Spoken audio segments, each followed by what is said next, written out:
Why do I get so sore after working out? Should I stretch before or after a workout? And how do you get over being hungry when starting a diet? We're going to be covering that in today's questions. Welcome to the Ask a Male Fit Show. Hey, I'm Matt from Matt Lane Fitness. If you're new to this, I appreciate you taking just a smidge, a skosh, a sliver of your time and letting me have it. I will not abuse it, I promise. I'm a personal trainer, registered nurse, and a behavioral change specialist. It's exactly what it looks like. If you drop your questions down below, I'll answer them. The only stupid question is the one that you don't ask, but I hope you'll be as specific as possible. Let's dive into the questions. The first one, why do I get so sore after working out? Well, you see, there's many reasons as to why, but the big one is because we're tearing our muscles when we're lifting weights. Here we go. Sorry in advance for the long post. It's okay. I've seen longer. I have been trying to get myself to start consistently working out / exercising, but I am finding it hard to stay motivated, okay? Mostly because I always get so sore after doing most anything I would consider a workout. So I really want to ask this person for context. Like, what does this mean? So it seems like they are a beginner or they've been a start-stop type person, but here we go. I've tried short, low-impact workouts, okay? Short, slow treadmill walks, good. Even just doing a few squats / push-ups, okay? I started on a treadmill as I have one at home and used to be able to go 1.5 miles easy without getting tired or sore, okay? I know 1.5 miles isn't a lot, but now I can barely go half a mile and be sore before I even get off the treadmill. It's no big deal. Don't downplay yourself. It's all good. I drink plenty of water, at least 64 ounces, especially on days that I work out.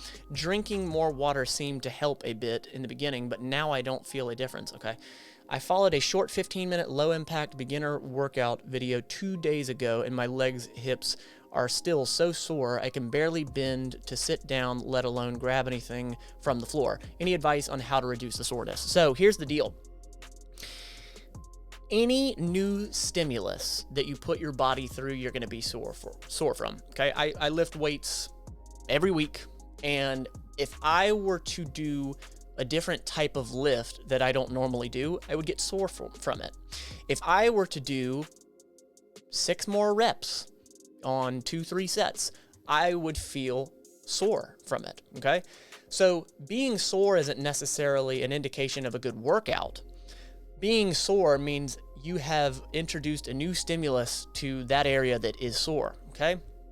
Now, there is a balance, okay? I do believe when you start out, you need to go super slow, and it sounds like that's what you're doing, but there is sort of you have to work through it type process.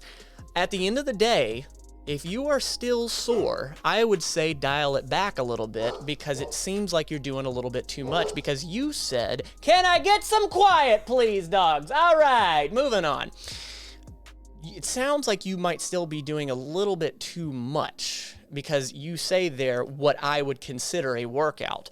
Now, I don't know how deconditioned you are. That's a big part of this. If you are quite active at work and whatnot, you're more apt to being less sore because you're more active. Now, if you're completely chilling in the bed constantly, then that's different. So at the end of the day, I would back it off. However little you think you're doing, back it off even more. But being consistent is what's going to make your body more resilient, okay? So be consistent and your body will come resilient. So if that means it's only 5 minutes of walking a day, then do that. Stick to that for 2 weeks, 3 weeks if you have to, okay? And then move it up to 10 minutes. I know it seems like it's not enough. I know. But if you keep coming back, the consistency aspect, that's what really builds the body. That's what really builds the body. So I would tell you to dial it back and keep going. And keep hydrating, keep eating well. I wonder what your sleep looks like. There's a bunch of different areas to look at, but just stay consistent. Moving on to the next question. Stretch before exercise or just after? Here's the thing. You got the static stretch, okay? Reaching and touching the toes and whatnot, right? And then you have a dynamic type stretch, okay? Typically, before you work out, you want to do something dynamic, okay?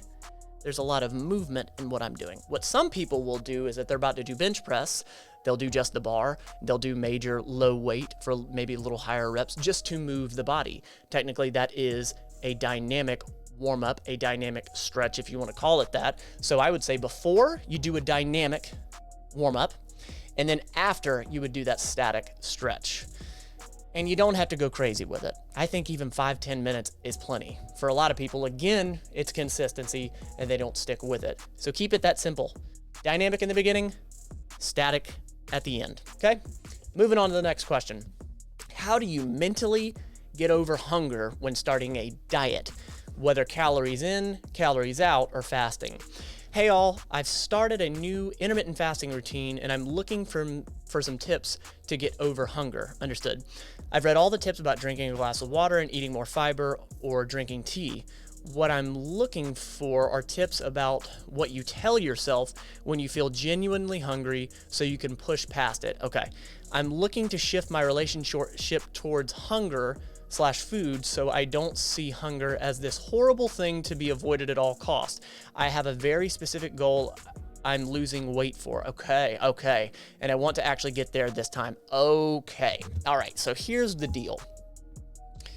For general everyday life, myself, I partake in what's called flexible nutrition, meaning I eat 80% clean whole foods, what most people would consider, and then I eat 20% whatever the heck I want. Okay. That allows me to stay within the calorie budget, hit the protein, get the fiber, all that, perform well in the gym, and be healthy while maintaining my fitness goals. That's how I eat pretty much year round. Now, every year I do a photo shoot to keep myself accountable. And that absolutely is diet mode. That is not sustainable. That is for a specific goal. It's for the photo shoot. So it sounds like that's what you're asking. I'm going to go that route. Okay. Here's the deal. There is a certain level of mental fortitude that you have to put into this. There is a certain level of whenever I start a cut, granted I don't go super hardcore, I give myself enough time so I'm not in a major calorie deficit, because the harder the calorie deficit, the harder it's going to be to stick to. So I am a proponent of starting out farther and having a slight calorie deficit rather than really short-term major calorie deficit, because it's really tough to mess with, because what you're messing with here is leptin and ghrelin hormones, the hunger satiety hormones. You're messing with that, and good luck beating that. Okay, those are hormones and it's just gonna mess you up. So I can tell you this though, that when I do intermittent fasting, because I do go through intermittent fasting in certain seasons, I don't advise it for anyone. What intermittent fasting does for me is it does more for my brain than it does my body. It sort of tells me, hey, we're a little more strict than usual. It's time. So with intermittent fasting, for some reason for me, when I know that I'm intermittent fasting, that hangry feeling doesn't come to me. But if I'm in a time where I'm not intermittent fasting, I can get hangry. It's very strange. And what I will tell you is this: you have to keep your eye on the prize. And I would highly suggest that if you keep the quote unquote bad foods away from you, if this is a short amount of time that you're doing this. But what I always do, if I have some sort of temptation when I'm in a true cutting mode, I will ask myself, is this worth it? Is eating whatever this is in front of you, is this worth it? Was this a part of your plan? And is this supporting your goal? And you can bullshit everyone, but you can't bullshit yourself. When I ask myself those questions, it's always me pointing the finger at me, and it always it redirects me. And if I can answer the question, no, this isn't moving me any closer to the goal, then I put it down, I walk away, I don't do it, because I set out to do this for a reason. That's what I'm doing. I hope that helps. If you're looking for fitness plans based in behavior change and science, it's exactly what I do. I am not going to put you through something that is hardcore strict dieting, though. I would like to teach you about flexible nutrition and getting good sleep and all that stuff, something that's sustainable. So check it out down below. To the Mental Fit Mafia, to the patrons, thank you so friggin' much. You mean the world to me. I appreciate you always supporting. Seriously, you've been here with me through thick and thin. Thank you so much. If you're new here, Or if you're returning, I hope you'll drop your question down below. You don't have to be perfect at this fitness thing. Just be better than yesterday every day.